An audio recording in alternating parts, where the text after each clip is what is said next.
प्रिय विद्यार्थियों, राजनीति विज्ञान की कक्षा में आप सभी का स्वागत है।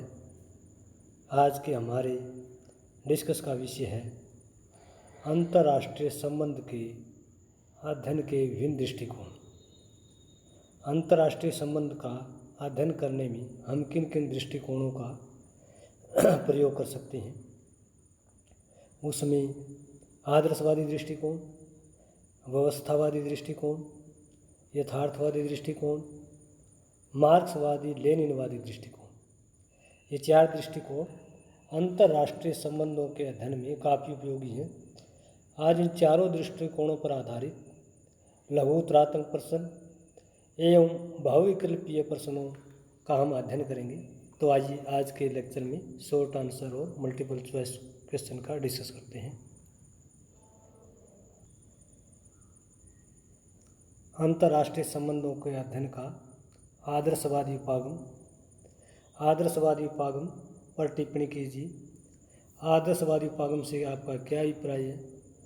आदर्शवादी उपागम से आप क्या समझते हैं? तो ये एक लघुतरात्मक प्रश्न है जिसका हम 30 से 40 शब्दों में उत्तर दे सकते हैं।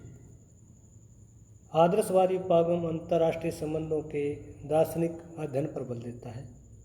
आदर्शवादी उपागम की मान्यता है कि राष्ट्रों के मध्य संबंधों में युद्ध, हिंसा एवं विषमता का कोई स्थान नहीं। आदर्शवादी उपागम राष्ट्रों के नैतिकतापूर्ण व्यवहार पर बल देता है। आदर्शवादी उपागम मानता है कि संसार में बहुत सारे अच्छे व्यक्ति हैं, उनमें दया के, न्याय, सहनशीलता, प्रेम, सहयोग, बंधुत्व की भावना विद्यमान है और उन आदर्शों से हम सारी दुनिया को अच्छा बना सकते हैं जिसमें युद्ध या हिंसा का कोई स्थान नहीं होगा। तो आदर्शवादी उपागम मानते हैं कि युद्ध से कभी किसी का भला नहीं होता, बल्कि नैतिक आधार पर सभी राष्ट्र व्यवहार करें तो पूरी दुनिया के जो संबंध हैं वो मधुर बनाए जा सकते हैं, युद्ध अशांति को समाप्त किया जा सकता है। आदर्शवादी उपागम से संबंधित दूसरा महत्वपूर्ण लघुतरात्मक प्रश्न है आदर्शवादी उपागम की दो आलोचनाएं लिखी। आदर्शवादी उपागम की दो आलोचनाएं, जिसमें पहली आलोचना है कि आदर्शवादी उपागम अंतर्राष्ट्रीय संबंधों में शक्ति की राजनीति के महत्व की आलोचना करता है। जिस तरह से यथार्थवादी मानते हैं कि अंतर्राष्ट्रीय राजनीति केवल शक्ति संघर्ष है, यह मानता है कि शक्ति के अलावा अन्य तत्वों का बहुत बड़ा योगदान है। आदर्शवादी उपागम की दूसरी आलोचना है कि मानव स्वभाव के नकारात्मक पक्ष की अनदेखी करता है।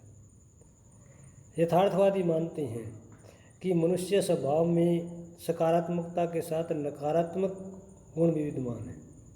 मनुष्य के अंदर क्रोध, हिंसा, द्वेष, वैर भाव इत्यादि के अवगुण विद्यमान है, जिससे जो है हम आदर्शवादी जो उपागम है उससे अंतर्राष्ट्रीय संबंधों का अध्ययन नहीं कर सकते। प्रश्न नंबर 3 है आदर्शवादी उपागम की दो विशेषताएं लिखी। आदर्शवादी उपागम की दो विशेषताएं इस प्रकार है। पहली विशेषता है आदर्शवादी उपागम अंतर्राष्ट्रीय संबंधों में युद्ध की निंदा करता है। युद्ध पूरी तरह से त्याज्य है। दूसरा जो महत्वपूर्ण कैरेक्टर है आदर्शवादी उपागम अंतर्राष्ट्रीय संबंधों में मानवीय मूल्यों के महत्व को रेखांकित करता है। आदर्शवादी उपागम अंतर्राष्ट्रीय संबंधों में जो ह्यूमन वैल्यूज है उसको रेखांकित करता है कि मनुष्य के अंदर दया के, न्याय के, सहनशीलता के, प्रेम के गुण विद्यमान है और इसी से दुनिया के संबंधों को मधुर बनाया जा सकता है। आदर्शवादी उपागम के प्राचीन एवं प्रमुख समर्थक कौन है? कॉन्डरसेट, गार्नर, हर्शे, हाइड। आदर्शवादी उपागम 1795 में कॉन्डरसेट नामक विद्वान ने इसकी उपागम का प्रतिपादन किया था और कहा था कि दुनिया में युद्ध का कोई स्थान नहीं है, हिंसा का कोई स्थान नहीं है, हम नैतिकता के आधार पर पूरे विश्व के संबंधों को मधुर बना सकते हैं। दूसरा महत्वपूर्ण इसमें प्रश्न है आदर्शवादी उपागम में किस तत्व पर बल दिया जाता है? शक्ति पर, युद्ध पर, अनैतिकता पर, मानवीय मूल्य। मानवीय मूल्य पर सबसे ज़्यादा बल दिया जाता है कि मनुष्य के बहुत सारे मानवीय मूल्य हैं, जिसमें दया के, प्रेम के, सहनशीलता के, परोपकारिता के गुण हैं। उसके आधार पर जो है हम अंतर्राष्ट्रीय संबंधों का आदर्शवादी दृष्टिकोण से अध्ययन कर सकते हैं। तीसरा प्रश्न है कि आदर्शवादी उपागम क्या होना चाहिए पर बल देता है। कौन सा उपागम क्या होना चाहिए पर बल देता है? आदर्शवादी, यथार्थवादी, मार्क्सवादी, व्यवहारवादी।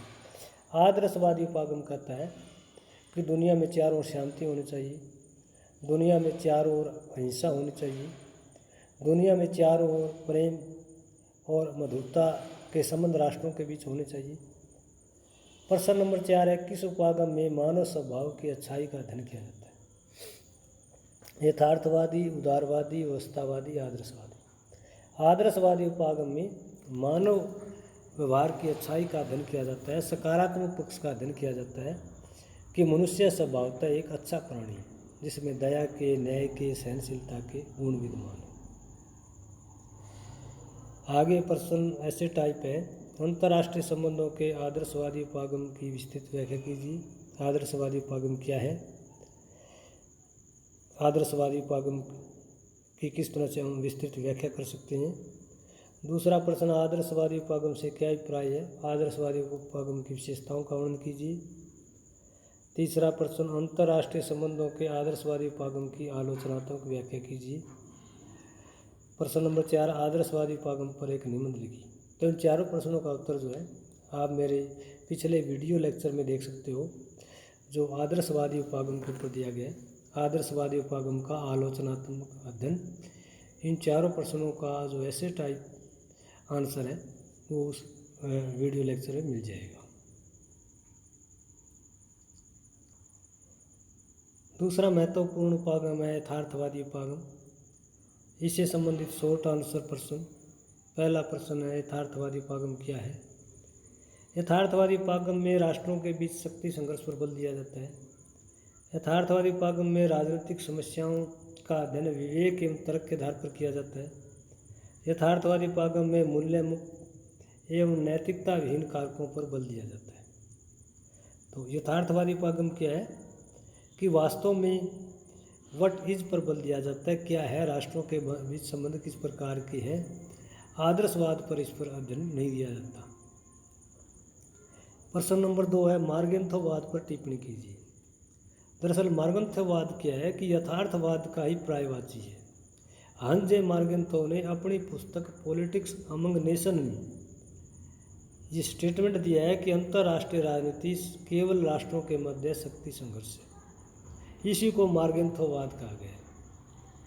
मार्गेंथो ने यथार्थवादियों की तुलना में यथार्थवाद का स्पष्ट एवं व्यवस्थित अध्ययन किया है, इसलिए यथार्थवादी विचारों को मार्गेंथो के विचारों से सम्मत कर दिया गया। प्रश्न नंबर 3 है, यथार्थवादी उपागम की 2 आलोचनाएं लिखी। यथार्थवादी उपागम की 2 आलोचनाएं, जिसमें पहली आलोचना है कि यथार्थवादी उपागम शक्ति के अतिरिक्त अन्य तत्वों की पूरी तरह से अनदेखी करता है। यानी यथार्थवादी उपागम है नैतिकता, सामाजिक और सांस्कृतिक संबंधों की पूरी तरह से आलोचना करता है। यथार्थवादी उपागम एक मूल्य मुक्त अध्ययन है, ये मूल्यों का अध्ययन नहीं करता, निष्पक्ष अध्ययन करता है। इसमें नैतिकता का पूरी तरह से अभाव पाया जाता है। ये वास्तविकता पर आधारित है कि राष्ट्रों के परस्पर संबंध जो है वो नेशनल इंटरेस्ट पर है, किसी आदर्श पर आधारित नहीं है, नैतिकता पर आधारित नहीं। इस चैप्टर से संबंधित मल्टीपल चॉइस क्वेश्चन, जिसमें पहला प्रश्न है, निम्न में से कौन सा उपागम क्या होना चाहिए पर बल देता है? आदर्शवादी, यथार्थवादी, व्यवहारवादी, व्यवस्थावादी। यथार्थवादी उपागम आदर्शवादी उपागम है क्या होना चाहिए पर बल देता है। निम्न में से कौन सा उपागम शक्ति संघर्ष पर बल देता है? मार्क्सवादी, व्यवस्थावादी, आदर्शवादी, यथार्थवादी। यथार्थवादी उपागम शक्ति संघर्ष पर बल देता है। प्रश्न नंबर 3 है, यथार्थवादी उपागम का श्रेय किस विद्वान को जाता है? हंस मार्गेंथो, सलिच्चर, महेंद्र कुमार, मोर्टन, कैपलान। हंस मार्गेंथो को जाता है। उन्होंने यथार्थवाद के 6 प्रकार के नियम बताए हैं, इसलिए मार्गन्थोवाद को पर्यायवाची के तौर पर यथार्थवाद भी कहा जाता है। प्रश्न नंबर 4 है, राष्ट्रहित में विचार करना ही शक्ति है, यह किसने कहा? George Condorcet, Hans Morgenthau, Almond Powell, Mahendra Kumar. राष्ट्रहित में विचार करना ही शक्ति है, यह कथन हंजे मार्गन्थोव का है। अब ये ऐसे टाइप प्रश्न है, यथार्थवादी उपागम क्या है, यथार्थवादी उपागम की विशेषताओं का वर्णन कीजिए, यथार्थवादी उपागम की आलोचनात्मक समीक्षा कीजिए, मार्गन्थोवाद से आप क्या समझते हैं, राजनीतिक यथार्थवाद के लिए मार्गन्थोव ने 6 प्रकार के जो नियम दिए उनकी समीक्षा कीजिए। प्रश्न नंबर 4, अंतर्राष्ट्रीय संबंधों के यथार्थवादी उपागम पर एक विस्तृत नोट लिखिए। तो इन सभी प्रश्नों से संबंधित उत्तर के लिए आपको जो है मेरा पहले द्वारा दिया गया वीडियो लेक्चर यथार्थवादी उपागम का अर्थ, यथार्थवादी उपागम की विशेषताएं, इसका महत्व और इसका मूल्यांकन से संबंधित वीडियो लेक्चर है, वो देख सकते हैं। अगला महत्वपूर्ण चैप्टर व्यवस्थावादी उपागम है, इससे संबंधित शॉर्ट आंसर टाइप प्रश्न।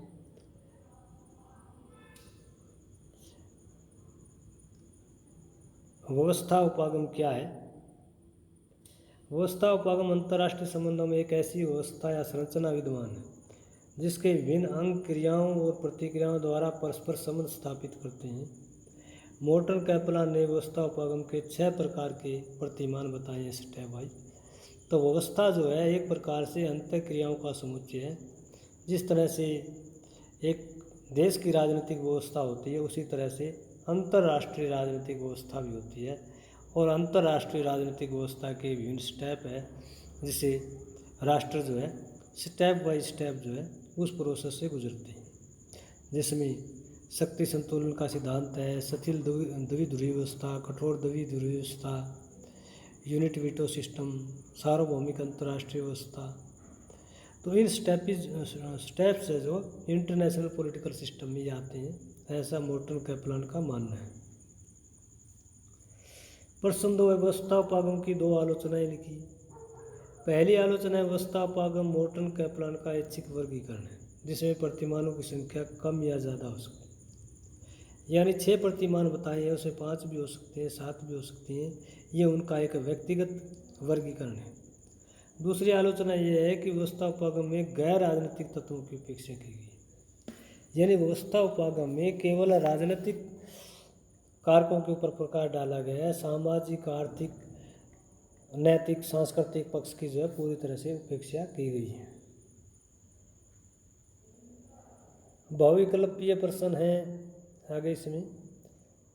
पहला प्रश्न इसमें है, अंतर्राष्ट्रीय संबंध में व्यवस्था दृष्टिकोण का श्रेय किसे जाता है? डेविड स्टन, जी आमंड, मोर्टन कैपलान, हंस जे मार्गन्थोव। तो अंतर्राष्ट्रीय संबंधों में व्यवस्था दृष्टिकोण को प्रतिपादित करने का श्रेय मोर्टन कैपलान को जाता है, जिन्होंने 6 प्रकार के इसके स्टेप बताए हैं। राजनीतिक विज्ञान में इसका जो श्रेय है वो डेविड स्टन को जाता है, लेकिन अंतर्राष्ट्रीय राजनीति में मोर्टन कैपलान को जाता है। प्रश्न नंबर 2 है, राजनीति विज्ञान में व्यवस्था उपागम का प्रयोग किसने आरंभ किया? Bertalanffy, Colin Cherry, Emile Durkheim, David Easton. David Easton ने राजनीति विज्ञान में इसका प्रयोग किया था। प्रश्न नंबर 3 है, वो व्यवस्था उपागम में कैपलान ने कितने प्रतिमानों का उल्लेख किया? 3, 4, 6, 8। तो इसका सही उत्तर है 6 प्रतिमानों का उल्लेख किया। प्रश्न नंबर 4 है, कैपलान द्वारा दिए गए प्रतिमान केवल मात्र बौद्धिक अभ्यास है और कुछ नहीं, यह किसने कहा? एंडले बुल, डेविड सिंगर, अर्नेस्ट हास, डेविड स्टन। तो ये जो है एंडले बुल की स्टेटमेंट थी कि कैपलान द्वारा जो प्रतिमान दिए गए हैं वो एक उसकी बुद्धि की उपज है, मोर्टन कैपलान की बुद्धि की उपज है केवल, इससे ज़्यादा कुछ नहीं है। व्यवस्था उपागम से संबंधित ऐसे टाइप प्रश्न। व्यवस्था उपागम क्या है? मोर्टन कैपलान के अंतर्राष्ट्रीय व्यवस्थापागम की व्याख्या कीजिए। मोर्टन कैपलान के व्यवस्थापागम की आलोचनात्मक समीक्षा कीजिए। अंतर्राष्ट्रीय संबंधों के अध्ययन में कैपलान का व्यवस्थापागम कहाँ तक सहायक है, विवेचना कीजिए। मोर्टन कैपलान के व्यवस्थापागम पर एक निबंध लिखिए। इन सभी प्रश्नों का निबंधात्मक उत्तर आप मेरे पहले द्वारा दिए गए वीडियो लेक्चर में देख सकते हैं, जहां मैंने व्यवस्थापागम का अर्थ, इसकी विशेषताएं, इसका महत्व और इसका जो मूल्यांकन किया गया, आलोचनात्मक व्याख्या की गई है, उसमें वीडियो में इन सभी प्रश्नों का उत्तर आप देख सकते हैं।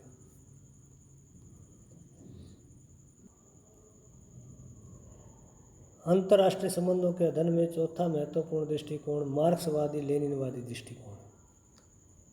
मार्क्सवादी लेनिनवादी दृष्टिकोण पर टिप्पणी कीजिए या मार्क्सवादी लेनिनवादी पागम क्या है। तो ये पहला लघु उत्तरात्मक प्रश्न है। मार्क्सवादी लेनिनवादी उपागम कार्ल मार्क्स और लेनिन के विचारों पर आधारित है, जो अंतर्राष्ट्रीय संबंधों का कार्ल मार्क्स और लेनिन के विचारों पर अध्ययन करता है। यह उपागम पूंजीवाद को समाप्त करने के लिए विश्व के श्रमिकों की एकता और संघर्ष पर बल देता है। इस उपागम में बुर्जुआ वर्ग और सर्वहारा वर्ग के संघर्ष का अध्ययन किया गया और अंतर्राष्ट्रीय स्तर पर अमीर देशों और गरीब देशों के बीच अंतर्राष्ट्रीय आर्थिक दृष्टिकोण से इसका अध्ययन किया गया। प्रश्न नंबर 2 है, मार्क्सवादी और लेनिनवादी उपागम की दो आलोचनाएं लिखिए। मार्क्सवादी लेनिनवादी उपागम की पहली आलोचना है, ये उपागम आदर्शवादी अध्ययन पर बल देता है। इसमें यथार्थवाद का पूरी तरह से अभाव है। प्रश्न नंबर 2 है, आज तक दुनिया में कोई भी देश वर्ग विहीन व राज्य विहीन समाज के रूप में परिवर्तित नहीं हुआ। बहुविकल्पीय प्रश्न, मल्टीपल चॉइस क्वेश्चन में पहला प्रश्न है, मार्क्सवादी लेनिनवादी उपागम आधारित है मानव स्वभाव पर, शक्ति संघर्ष पर, सांस्कृतिक संघर्ष, वर्ग संघर्ष। वर्ग संघर्ष पर आधारित है कि पूरी दुनिया में दो प्रकार के वर्ग पाए जाते हैं, हैव एंड हैव नॉट्स। एक साधन संपन्न वर्ग, दूसरा जो है श्रमिक वर्ग। इसी तरह से दुनिया दो भागों में बटी हुई है, अमीर देश और गरीब देश, विकसित देश और विकासशील देश। विकसित देश विकासशील देशों का शोषण कर रहे हैं। प्रश्न नंबर 2, दास कैपिटल के लेखक कौन है? Lenin, Gramsci, Marx, Stalin. Karl Marx ने लिखी थी दास कैपिटल पुस्तक। प्रश्न नंबर 3 है, साम्राज्यवाद पूंजीवाद की चरम अवस्था है, यह किसने कहा? माओ, एमन राय, ग्राम्शी, लेनिन। लेनिन ने कहा था साम्राज्यवादी पुस्तक में कि साम्राज्यवाद पूंजीवाद की चरम अवस्था है। प्रश्न नंबर 4 है, साम्राज्यवाद पुस्तक के लेखक कौन है? एमन रॉय, मार्क्स, लेनिन, सुभाष चंद्र बोस। इस पुस्तक के लेखक व्लादिमीर लेनिन है। प्रश्न नंबर 5, विश्व के मजदूरों एक हो जाओ का नारा किसने दिया? स्टालिन ने, एमन राय ने, कार्ल मार्क्स ने, लेनिन ने। ये कार्ल मार्क्स ने दिया था कि विश्व के मजदूरों एक हो जाओ, तुम्हारे पास खोने के लिए कुछ नहीं है सिवाय दास्ता की बेड़ियाँ हैं, वो तुम्हारी बेड़ियाँ टूट जाएगी अगर दुनिया के मजदूर एक हो जाते हैं तो बुर्जुआ वर्ग को तुम हरा सकते हो और शासन सत्ता का संचालन खुद कर सकते हो।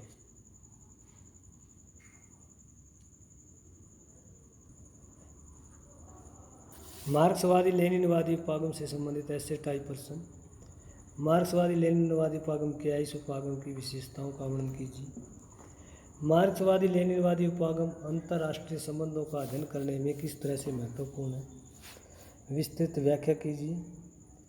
प्रश्न नंबर 3 है, मार्क्सवादी लेनिनवादी उपागम की आलोचनात्मक व्याख्या कीजिए।